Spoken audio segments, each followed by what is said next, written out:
Welcome to the Mother May I podcast with Frank and Irene on Strong Island Entertainment. Gee, I hope I didn't make a mistake with these two. They promised me they'd bring in some really good guests. Well, anyway, here's Frank and Irene. Welcome to Mother May I podcast with Mr. Frank Conniff and myself. I'm Irene Bremis. That lovely intro that you heard is our girl, because she's a friend of the show, the lovely, the very talented Gabby Glazer, who's the guitarist, was the guitarist of Luscious Jackson. And that was a song from her own solo album, which is amazing, called Give Me Splash. It's called Balls Out. Very appropriate for this show. Frank, how are you today? I'm doing good. I'm excited about today's show. Me too, sweetie. Yeah. I'm so excited. So you know what? We're just going to go ahead and fire this up. Let's fire it right up. Before I bring on our guests, I just want to give their very swooning intro that they deserve. First, we have a really dear friend of both of ours, actually. He's a prolific filmmaker and director. He's done films like Summer of Blood, Applesauce, Catfight, The Misogynist, Richard's Wedding, Black Magic for White Boys, and most recently, this awesome goddamn film that everybody needs to see, Scenes from an Empty Church. Don't blaspheme when you promote this movie, because because I'm going to go to hell. See the movie, they'll know that you know that something's exactly. You're right. I have to watch my tongue. And joining him, Frank, I'm so excited to have this guy on. I've been a fan. I know that you have. He's one of the most incredible character actors of our times, an amazing actor. And it was so great to see this guy as doing the whole, I want more of this man. He was twice nominated for the Independent Spirits Awards as Best Supporting Actor. He has been in so many films. Goodfellas, The Departed. American Gangster, big fan. I don't need any notes. You don't need any more. Let's bring them on. Let's bring them on. Mr. Kevin Corrigan, everybody, and owner to Kel. Yay. Hello, everybody. Good to see you. Irene, Frank, hello. Hey. What's going on, gentlemen? Thank you so much for being here. The film was unbelievable. Owner, what inspired you to make a film during this time? I mean, I know your inspiration is always all over the place, but tell us about the film. I think first we should tell the audience that the film is about the pandemic and filmed during the pandemic. Right. It's one of the first films to really deal with it, and I watched it the other night. It's great. It's great. And also, the film, to me, when I saw the film, I thought it was very much about being human, the human condition, and when our humanity was being tested and still is being tested. So, owner, Kevin, let us know, owner, what made you, I mean, I know you're very prolific. What inspired you? Obviously, everything inspires you, but let us know what the impetus, other than the pandemic, was to make this film. The church has been available. A friend of mine, Andrew Shemin, who shot the movie, he lived in the rectory beside the church, and he'd come to me in December of 2019 saying, hey, let's make a movie in the church because it's available.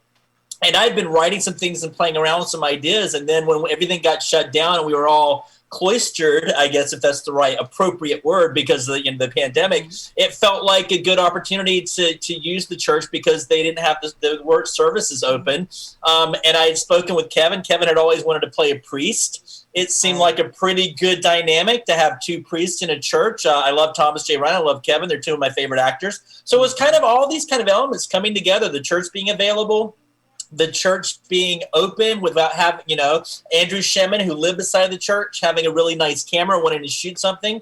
And then Kevin and Max and Tom being open and available. Yeah. All these guys were amazing. And for me, it was so much more about the pandemic. It was about the hypocrisy, the deep-seated visceral hypocrisy within all churches and religions. As Catholic, I was born Greek Orthodox. Kevin, you're a nice Irish boy. So tell me how this film resonated for you. Did you grow up Irish Catholic? Yes, Irish Puerto Rican Catholic. Okay. In the Bronx. And yes, there's something now that seems inevitable about this movie. And that we're talking about it and trying to pinpoint the origins of it and the specific inspirations of it. It's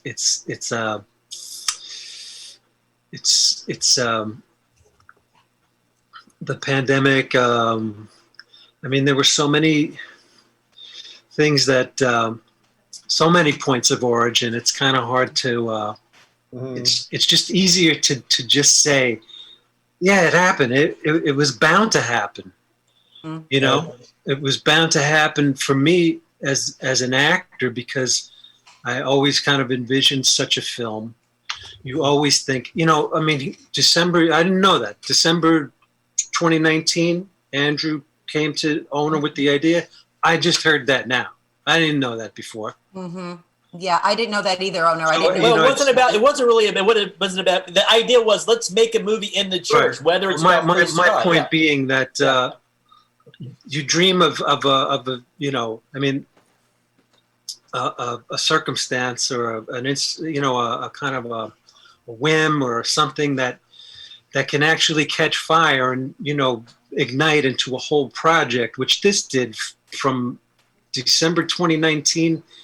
By July, we were filming this thing. Amazing. You know, yeah, you know, that's the kind of thing you always want to be doing. You know, it's like, let's make a movie. Let's make a movie, man.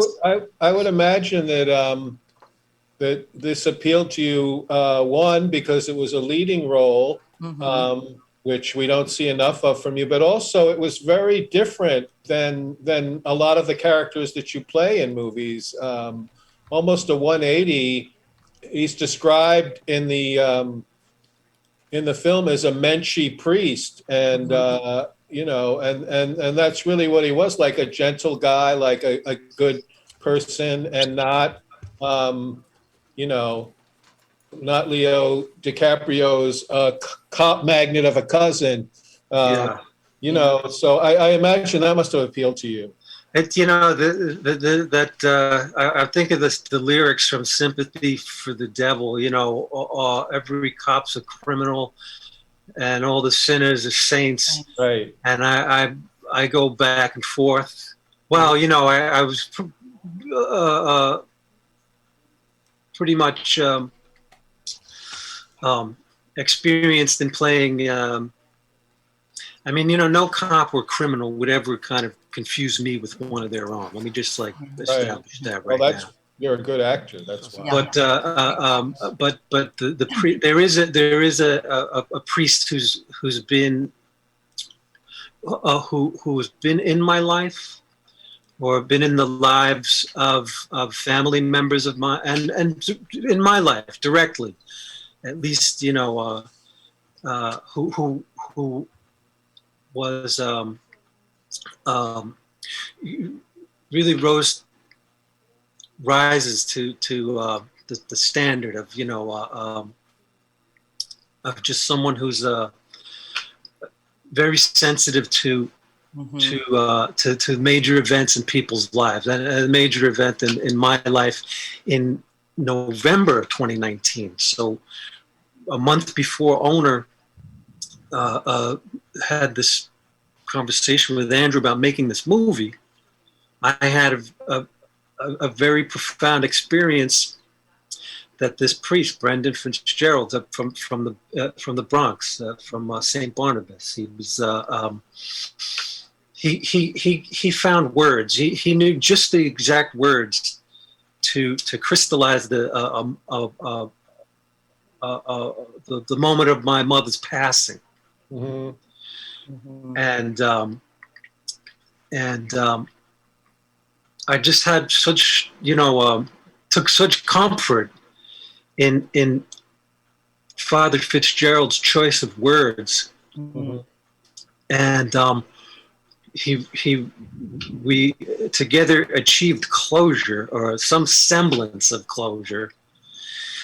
And I thought that's an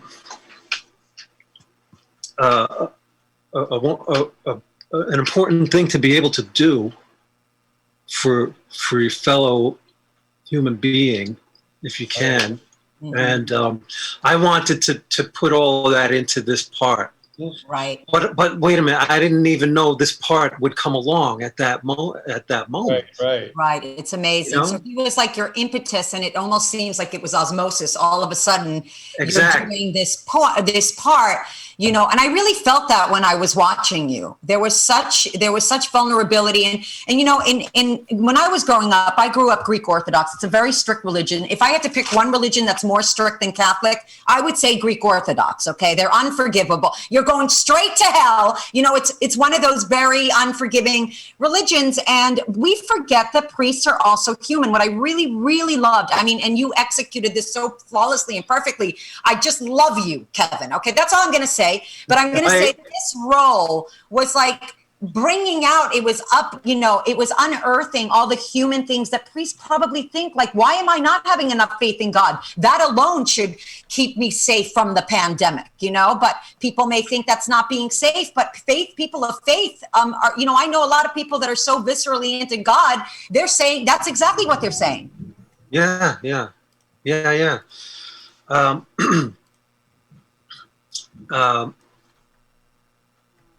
Owner, do you want to chime in? Well, I'm just saying, every priest that I've ever met in my life, every holy person I've ever met has been a good person. You know what I mean? I don't know a ton of them, and I don't have, a friend of mine I went to high school with who was a heathen and a drinker, and he liked to have fun and do drugs. He became a priest and turned his life around. He's just a beautiful human being, and I remember having long, thoughtful, philosophical discussions about heaven and hell, about the hypocrisies of faith. The sinner scene with Craig Bierko, that's pulled right from conversations about people living good lives as opposed to people living bad lives. That's right. The people living bad lives who have actually, been baptized and been saved, being awarded heaven, while the person who is atheistic and living a good life going to hell, like those kind of conversations. But the priests always had grateful. They were always very magnanimous in their ideas, and always very generous, and never the sense of gloom and doom. Not the priests that I ever met at an older age. So it felt like it was a great character study to take decent people. Institutionally, the Catholic Church gets a bad rap, but most, just like the police, institutionally get a bad rap, but most police officers are good people. Most priests are good people, and that was what we were just trying to do. Is if you write a nice role and you give it to Kevin Corrigan, he will transcend the role. He makes the role so likable and lovable, but also complex. But bringing out the fact that we're human, you know what I mean? Of course. And Frank knows something about that because he was raised Irish Catholic. Frank, I was Catholic churches where I studied to become a lapsed Catholic. But I think what Irene said is exactly right.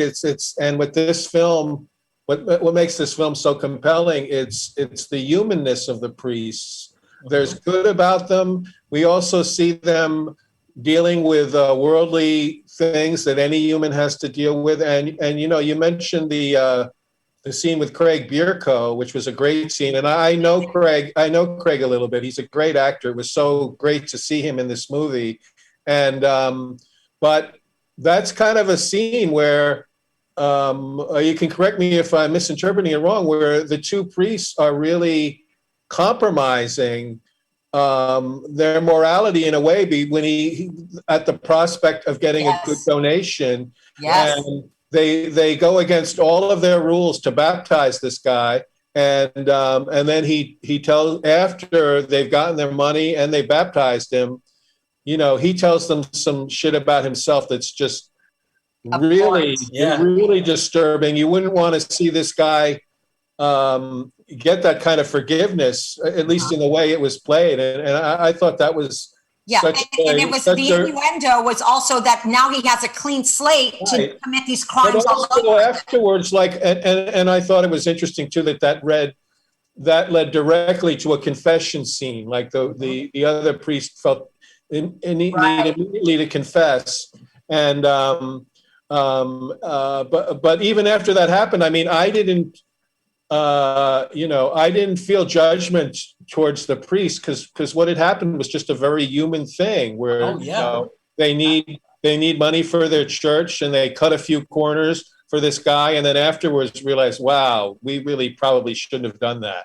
And the way that your character, Kevin, the way your character just really kind of was trying to be as pious as possible, but at the same time being a dear friend to Max Casella's character was unbelievable. I mean, you guys, the dynamic between you was amazing. Yeah, it was very natural. Mm-hmm. It was very, there's such a sense of inevitability about Max's performance too in the film. You know, like his arrival into this project, you know, coming from where he's coming from, and he and I being actors of, you know, we're kind of kin, you know, we're kind of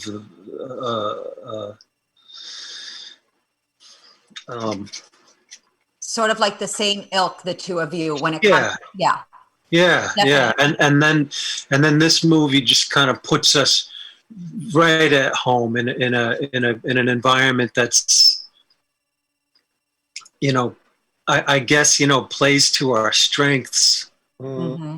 Although, and why not? You know, it was like in a sense it was not that hard to do. Right. And personally, me as a fan of like just New York, as a fan of old school amazing acting, and when I say old school, I mean Kevin and Max have been around for 30 years. Just to see them sitting across from each other and having conversations, you know, just a close up, because you know we don't have a lot of money to make these films. Or not even speaking at all, owner. Some of the or not even the more quiet moments. But then again, you know, not having a ton of money, and then anyway you put the camera in that church, it's a $1 million shot, but also it's $1 million shot when you just have a close up of Kevin Corrigan and Max Casella, and you know. Irene and Frank, you both being writers, you know the value of having good writing. I'm not patting myself on the back. I had a lot of help with the script, but we have good writing, and then you have amazing actors like Kevin and Max. You just don't have to do that much. You put the camera's locked down, and let them just go. And it's just, and I could watch that all day. I could watch these two performers do that all day, and I thought their chemistry was just, it was bar none. I thought the chemistry between all of the characters. Yeah. It was absolutely. And when I was watching it, I forgot, you know, I didn't really think about the acting because I forgot that there was acting going on. It just seemed like you were capturing these two real people, these three or however many people were in the scenes. It just all seemed very real to me. And that's, even Riser, the scene with you, Kevin, when you are talking to your dad, it was so natural and so. Well, it was I mean, working with the you know, doing the scene over the way we're communicating now. Skype, right? I mean, there was no time really. There was never a moment where we were like, look at what we're doing. Look at what we're doing. Has this ever been done in a movie? Have you ever done this in a movie before? I have. And we're doing a scene between two people who are, you know, on a Zoom call. Right. But, you know, it didn't seem, because of what we've all been living through, like, it really seemed like the most natural thing in the world to watch a scene like that, even though, like you said, like, I don't know if that's really even been done before in a movie. But it's like the most natural thing, and that's another. It was great to see Paul Reiser too in this. So great! Oh, wasn't it great to see Paul Reiser? Oh man! Yeah, and also that scene, I have to say, was very non-cliche. It didn't go in the direction you expected it to go, with those kinds of scenes between estranged sons and their parents. It was not the big blow up that you maybe would have thought was going to happen. It was really a kind of them coming to an understanding of each other, and actually realizing that they're actually in the same place. They have very parallel views, And later, your character actually confessed that he did do it to piss his dad off, inevitably. But, I have a question. You know what's interesting about Zoom? It was very organic, but the one thing about acting on Zoom, did you find like the pacing of it seemed awkward for you? Like in... A little bit, yeah. It's hard to read the room. Right. On Zoom. And I would say also that I'd never worked with Paul, but I've known Paul socially for about 20 years. And of course, like I knew who he was when I met him. He was a friend of Paul, and his wife are friends of my wife. So when we got together, I met all her friends, and she met all my friends, and her friend was Paul Reiser. Right. And it was just kind of like, this is crazy. The guy from Diner is like at my West Coast wedding reception, because we got married in Rye, New York. But then everyone who wasn't able to make it from our friends in LA, we had like a thing out in LA at Richard Libertini's house, the late Richard Libertini. Wow. Great Richard Libertini. It was also Beth's, who became a great friend, a dear friend, but who came through Beth. And he hosted this. He had this thing at his house in Venice, and Paul Reiser was there, and it was like, I felt like I was on a TV show. It's like this just doesn't feel quite real. I have a lot of I gotta catch up to this thing. Right, and you were so great. I actually cried. And it really felt like Paul and I were finally catching up, doing this scene. Wow. In this movie. It was like, okay, here we are. We have all the time in the world now to talk to each other. And because I just feel inferior as an actor. It's like, it's a great Paul Reiser from Diner, And also, but I would probably feel that way around any stand-up comedian. I just kind of feel like that around each other too, Kevin. But that scene was so powerful. I started crying when Paul said, "I love you." Oh yeah, that was great. Faucets. I think Owner and Paul rewrote the scene, but we did 11 drafts of the scene together. Yeah, Paul was. Yeah, yep. Go ahead, Kevin. He's very granular and very specific, Paul, about I kind of. I mean, you may want to speak to this, Owner, but I think it was important to him to find a moment like that. I can't remember what the script was like before you guys redid it, but that moment worked every time we did. I don't know, we did a couple of takes, but every time he abruptly comes in, says, "I love you." Oh my God. Yeah. Yeah, he was very much. It just kind of, it was like, all I have to do is kind of, oh my God, not anticipate him saying it, because it was like, yeah, you didn't know when he was going to cut you off, and that he was very adamant about saying, "I want that moment. I want that moment where I interrupt him and say." Another thing with the Zoom, yes, because I was not looking at the screen, and probably if we were together in person, I would probably have a hard time looking at him and dealing with my all the tension between the father and son and everything. I'm just kind of, but now we're on Zoom, and I was just kind of looking away and so you kind of you're sort of listening, especially when you're kind of waiting for someone to say something that is going to piss you off, Right. It's just kind of like, hold on, let me just speak my piece here. I'm going on, and then he'll come in with "I love you," and it's like, I heard that. I heard that. It was powerful.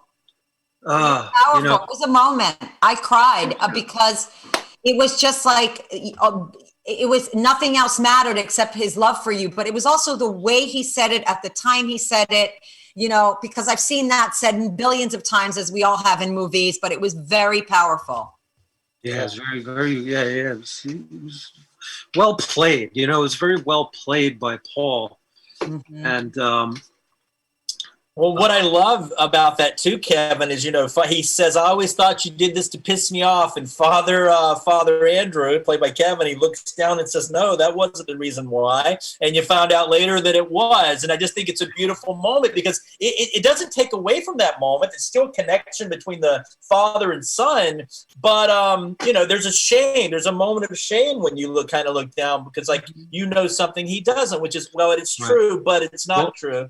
You know? Owner is such a gifted dramatist, you know, that he writes these scenes that, you know, it would never occur to me to you know, like the scene with Craig Bierko is so like out of left field that even if an idea like that did occur to me, like we should have this guy come into the church who's like, you know, you watch it now, it's, you know, felt like at the time, like, who is this?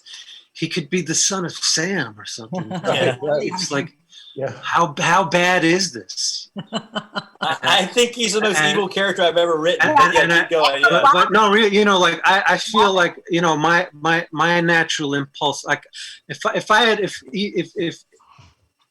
an idea like that had occurred to me, I would have immediately suppressed it. You know, so Owner's gift is that he comes up with these controversial ideas and then writes them, and then films them, and it's like, oh my God. Well, I'm definitely collaborative. I like to pull from it, having great perspectives and so many years of just living, you know, to be able to pull from everyone contributing ideas. And like, you know, Paul's idea was that Kevin had become a priest, that Father Andrew had become a priest to piss off his father. Like, these were the early conversations I'd had with Paul, and I was like, I didn't agree with that at first. I thought that's not true, and then eventually it worked. You know what I mean? And we wrote it in there. The idea of Thomas J. Ryan having a love affair with Father Brooks, which is implied, and I think pretty obvious. That came from a conversation of Thomas and I talking about Father James's backstory. And again, it was like we wanted to address homosexuality in the Catholic Church, but not in a way that was punitive or with child molestation. You know, we wanted to humanize it. So it came from, I normally write really dark, cynical work, and I appreciate you, Kevin, saying I'm good at drama, but it was about extracting points of view from everybody and everybody contributing, you know?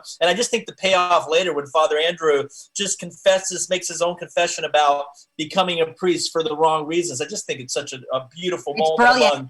And the fact that he withheld that information, Owner, to his dad at that time shows that there's still sort of like that head button thing with there's still that weird dynamic between father and son, because he vehemently denied it. He's like, that's not why I did it. But then he was like, yes, it is why I did it. Yeah, and then things you can't admit to even your closest people, and we lie to ourselves constantly, and we lie to our loved ones, and it's hard to be absolutely honest with yourself, you know. And I think that moment where Father Andrew is confessing is one of the first times he's been able to admit it, even to himself, that's why he became a priest. Maybe, I don't know, in my mind, maybe. I watch it, I see different things every time I watch it, you know. My mother died recently, a few months ago, and the movie is a lot about death and processing death and accepting death, and also being terrified of the future. And the movie speaks to me in such different ways than when I wrote it. You know, Father Brooks, Father James, Thomas J. Ryan's character, and the grief that he's going through. I had never written from a real perspective of grief like I felt and what I'm going through with my mom right now. But watching, and we shot it last year, 8 months before she died, and now watching it, I'm like, I connect with his grief so much more, you know, and Father James' grief. But anyway, yeah, I'm really proud of the movie and what Kevin does. Kevin, you're wrong about you shouldn't feel inferior to Paul Reiser. You're on the same level. You guys are both brilliant. Paul Reiser did just get nominated for an Emmy, by the way, for the Kominsky method. You know what That's I mean? right. Yeah. Right, Yeah. That's right. But Kevin, That's amazing. But you guys were so great together. And again, it's always difficult having that weird, every person has a weird, I'm sure you did too, Owner, with your late mom, like we all have these, like I had a very estranged but close relationship with my dad. We weren't able to tell each other that we love each other. I don't think my father ever said that he loved me. He only said he loved, now this is turning into a therapy session. I'm sorry. Our time is up, you whore. Let's go. Anyway.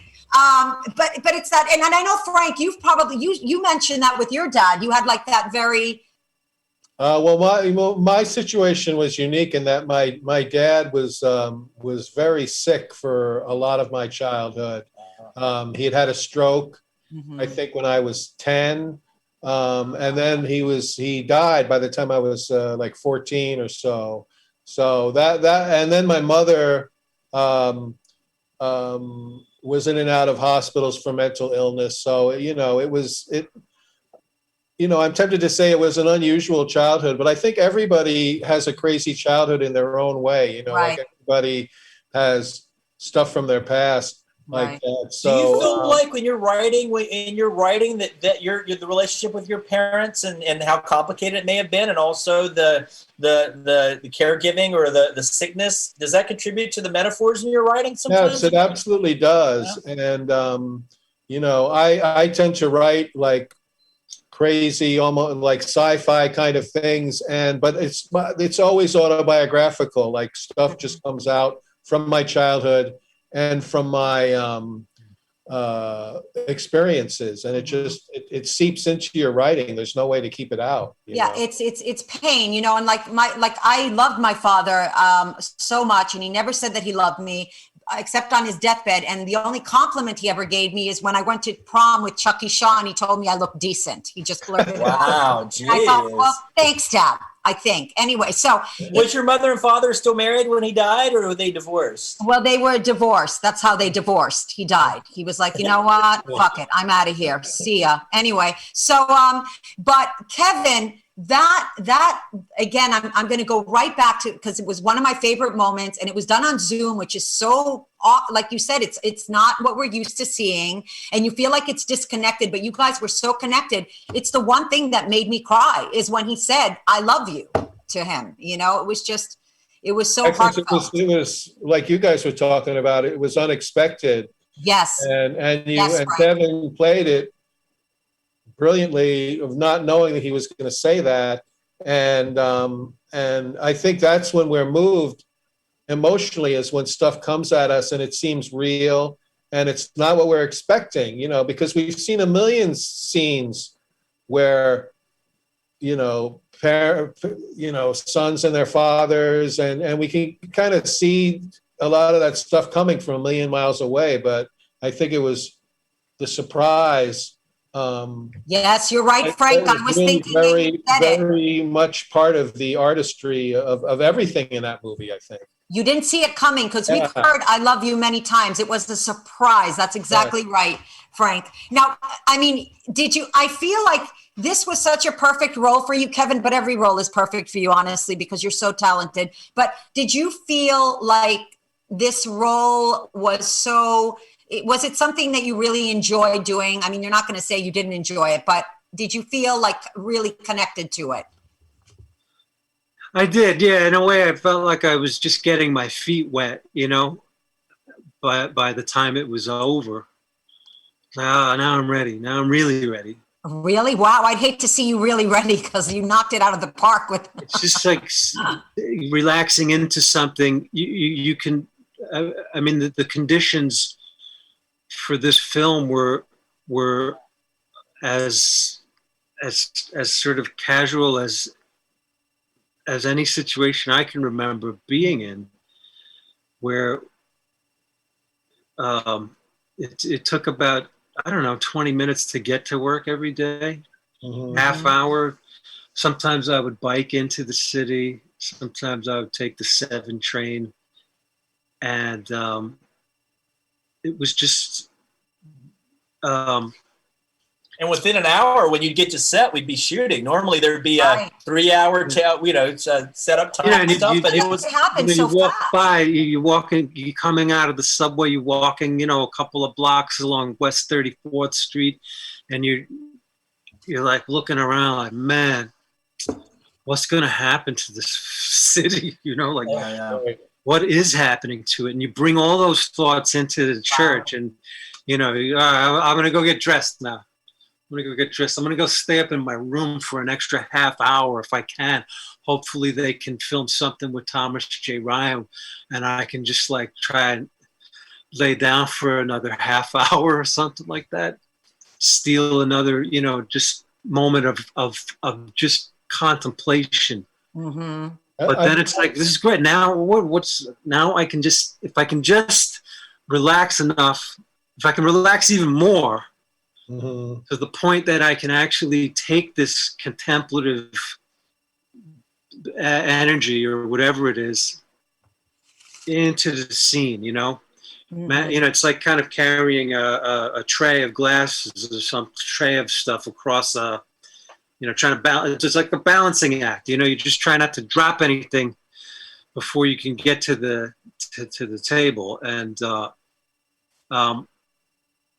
but in this case, it was fine, because I always had Max Casella and Thomas J. Ryan to cover for me if I was not feeling all the 100%, then they could just, they could play. Now, did you And guys, and I had the pleasure of just listening to them. Because I really thought before we filmed this, or after I read it, like, this is going to be kind of great, this is going to be a great job, because mostly I have to do is listen. I don't have like a ton of lines in this, it's just a lot of listening. That's the way I kind of perceived it in my in my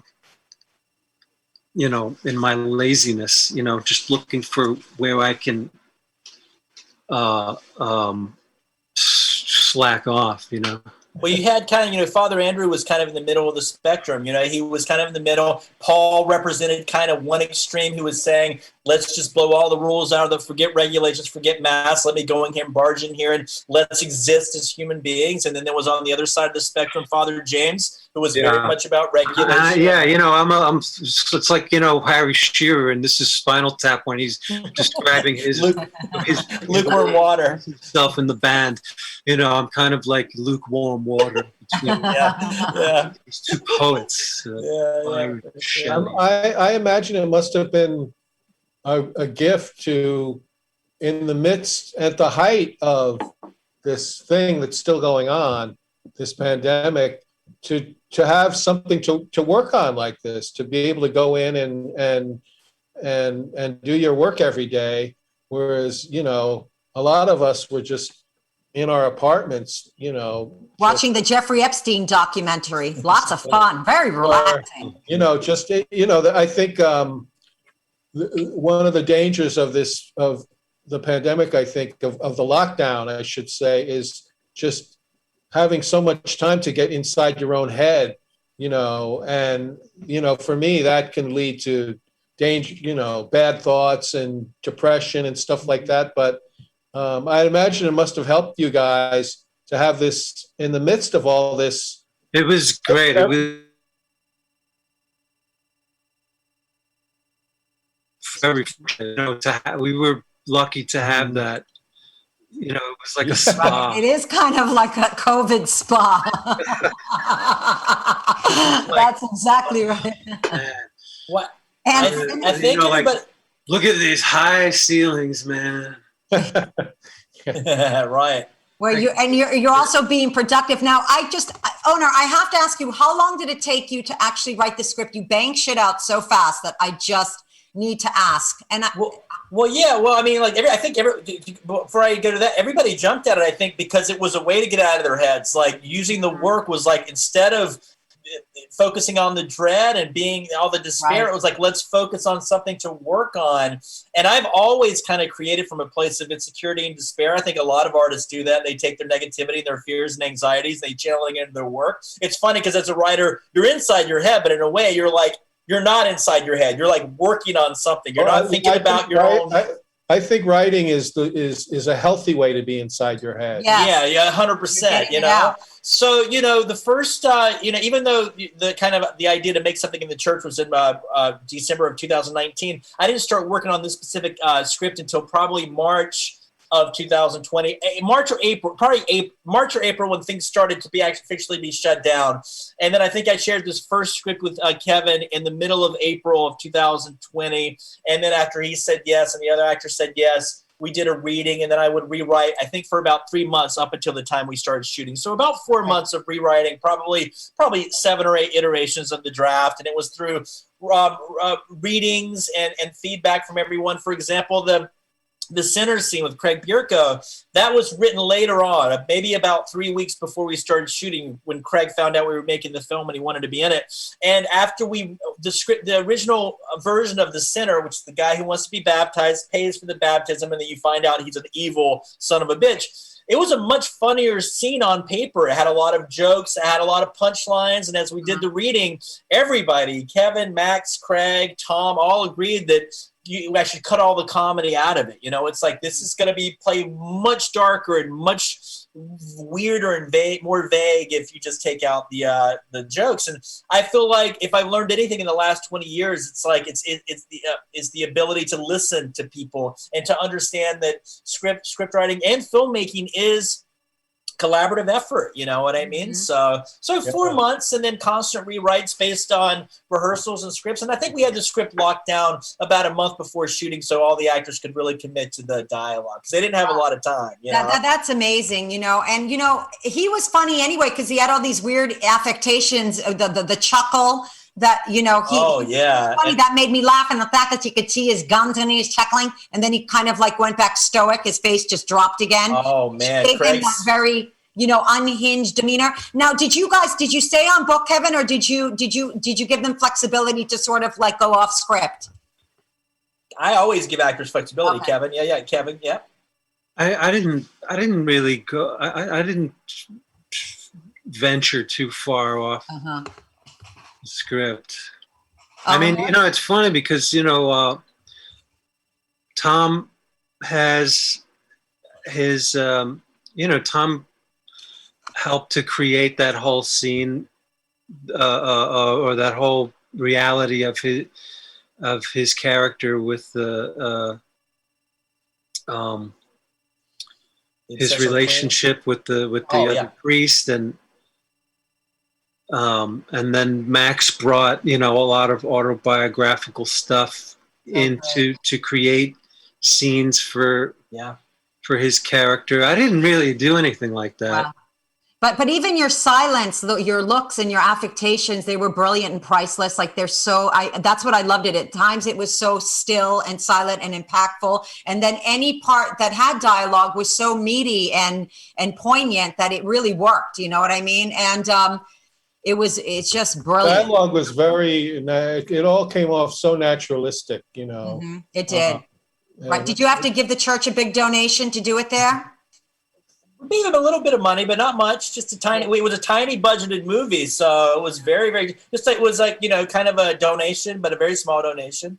And they had to read the script ahead of time to make sure it was cool. The guy who ran the church, the diocese. What is the name of the guy who? Whatever the guy who Father Rutler who ran this particular church. I don't know the nomenclature or the actual titles, but yeah, he read the script and gave us his blessing. So he's actually in the marionette scene. In the scene with the marionettes, they're contemplating like whether it's all a simulation, or if God is good. It has good intentions or bad intentions. Father Rutler, who was the head of that church, he's not anymore. I guess making the movie, it pissed off the Catholic Church, and they got rid of him. That's not true. He retired, but he's sitting in the marionette scene. I love the marionette scene too. Yeah, he said, "Only if I can be in it, Mr. Tukel." And there you go. Well, he's a very charismatic man, and he's written a bunch of books, and he's a sweetheart of a human being. Everybody at the church was great. What's really interesting is that there were probably 7 or 8 men who lived in the rectory beside the church. And, they weren't priests and they weren't altar boys, but they were very devout. They had to be to live in the rectory beside the church, where we shot some of the interior, the other stuff where Tom is on the couch and they're having the dining room scenes. And a lot of these guys, they're just good, handsome, really intelligent guys in their mid-30s. are all looking for wives, are all dating women and trying to find people, but completely chaste, waiting till they get married. It was fascinating to talk to them after shooting, the whole conversation about Paul asking Father Andrew, do you miss sex? Do you miss it? You must miss it. Those kind of conversations. That's the natural question I would ask someone who's chaste or who, is devoted, given a life. Yeah. Yes, I do miss it. Oh, you mean priest? Okay. Yeah, I know. I haven't had sex in a year. It's like that's pretty common for me. I'll go a year, have a nice little spurt, another year or two, and then have a girlfriend for a couple of years. Yeah. So, but yeah, I'm chaste now. I should become a priest. We're talking about production, getting ready, but what also amazes me with you is that you're like, you just post-production, you bang the shit out too. Like you edited the whole thing, right? Yeah, that's not by choice. I'd love to have another editor, have another point of view, but we normally don't have the budget. You know what I mean? When you're making a tiny budgeted movie, post-production costs a lot of money. And to have a good editor who will sit down for 3 or 4 months and edit the movie, you need money for that. We never have it, so I have to edit, which I don't mind doing. I love it. I will say from a post-production standpoint, a logistical standpoint, I normally shoot with 2 cameras because we normally only have 10 to 15 days to shoot. So 2 cameras expedites the process. It speeds things up. I think it helps with performers. If you're going to do a close-up with one actor and you get the other close-up simultaneously, both actors can do great work at the same time. But this is the first time I've shot with one camera. It was a single camera in 10 years since being in New York. And I really do feel like from a director standpoint, I got to learn so much. I got to slow things down quite a bit. I got to focus on one actor at a time. And it also made editing a lot easier in some ways, because you're really just focusing on the one shot. You're not looking at 2 happening at the same time. So yeah, I love editing. I would rather pass on editing duties at some point to someone else because I think someone who focuses on editing and that's the only thing they focus on is going to be better than someone who wears a lot of hats, I know, but also it's your vision and you don't want your vision. Like that's the only problem. If you have somebody that doesn't have a shared vision, it could go, it's like, Sure, but at the same time, I don't really have a lot of a specific vision when I'm making a film like this because when I write scripts, I don't even describe normally the interiors or the furniture even because it's normally like, I don't know. I'll take what I can get based on the budget that we have and the locations that are available. So it's just, it's almost like dogma, like that kind of like that was the set of rules that were made in the 90s where when you make a movie, you strip everything down to its bare minimum. Mm-hmm. I'm almost writing scripts that way where it's like everything is really just about performance and dialogue and not a lot else. You can go make it yourself, Yeah, for sure. And I feel like I'd love to be able to make complicated action sequences or have complicated dolly shots. I love the cinema. I have a film coming out later this year, actually, where we tried to make something a little bit more cinematic. We made it 2 years ago. Oh, for a minute there, I was worried that you were only going to have one film out this year. Yeah, we were nervous. I've been very lucky, but I annoy the hell out of, but I have peers and stuff. And they're like, you made a movie called Catfight. It cost a little bit of money. You're supposed to make higher budget movies. You're supposed to pitch to studios. You're supposed to go to the next level. You're regressing with smaller budgets. But I'm like, well, I'd like to have more money because people like Kevin deserve more money and Max deserve, they deserve the amenities of big budgets. But I can't really raise that kind of money. But I feel like, okay, my budgets might be small, but if I'm able to get incredible actors to be in the movies. I mean, we're not making any money off of these, but I feel like we're still contributing. We're building a body of work. We're making something contributing to it. This was like your best film yet, as far as I'm concerned. So. By the way, you came up with my album. I'll Take What I Can Get is the name of my next album, Frank. That's it, my comedy album. I'm going to do this. We are sadly running out of time. Okay, so I want to make sure that you guys tell everybody where they can find this film, Kevin. Oh, it's on Amazon Prime, right? Is that right? Amazon Prime, iTunes, Roku, like all the streaming services that you normally find. I mean, you have to pay for it right now. It's not streaming somewhere like Hulu or Netflix yet. Hopefully it will at some point. But Amazon Prime, iTunes, VOD, video on demand, that kind of thing. Wherever you can stream movies is pretty much out there to find, So...